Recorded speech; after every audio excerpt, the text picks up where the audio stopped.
இந்த நபரின் தொடர்பில் வரக்கூடிய சின்ன சின்ன குழந்தைகள், அந்த குழந்தைகளை கற்பழிப்பது, அந்த குழந்தைகளை மிரட்டுவது, ஒரு சில $100-200 கொடுப்பது மட்டுமல்ல, அந்த குழந்தைகளை அடுத்தபடியாக மிரட்டி இருக்கிறார். நீங்கள் உங்களுடைய கிளாஸில் இருக்கக்கூடிய குழந்தைகளை கூட்டி வந்தீர்கள்னா அதற்கான தனி கமிஷன், அவர்களுக்கும் பணம் கொடுப்போம், உங்களுக்கும் பணம் கொடுப்போம். அடுத்தடுத்து இந்த செயின் பெருகிக் கொண்டே இருந்திருக்கிறது.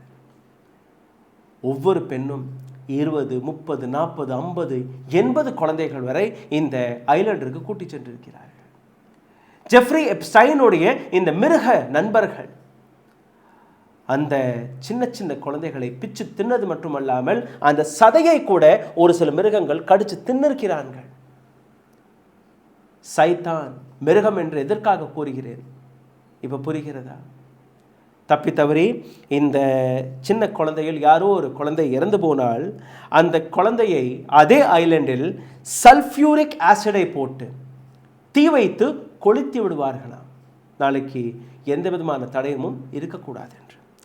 2005ஆம் ஆண்டு இந்த நபரை பற்றின ஏராளமான விஷயங்கள் அமெரிக்காவில் இருக்கக்கூடிய நீதிமன்றத்திற்கு போனது. 3 ஆண்டுகள் இந்த நபருடைய வழக்கு அமெரிக்காவின் நீதிமன்றத்தில் நடந்திருக்கிறது.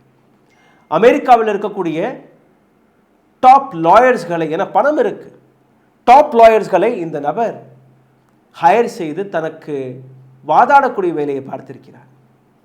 2008ஆம் ஆண்டு அமெரிக்காவின் நீதிமன்றத்தில் இந்த நபர் இவர் செய்த அனைத்து தவறுகளையும் ஒப்புக்கொண்டதற்கு பின்பு இந்த நபருக்கு சிறை தண்டனையும் கிடைத்திருக்கிறது. ஆனால் பவர்ஃபுல் லீடர்ஸ், இந்த நபரிடம் சர்வீஸ் எடுத்துக்கொண்ட நபர்கள், சொகுசு வாழ்க்கை பெண்களை பயன்படுத்திய அனைத்து மிருகங்களுமே இந்த நபரை சிறையில் இருக்க விடவில்லை.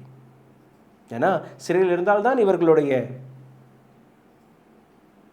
அந்தர வாழ்க்கை அது எங்கேயுமே நடக்காது இல்லையா?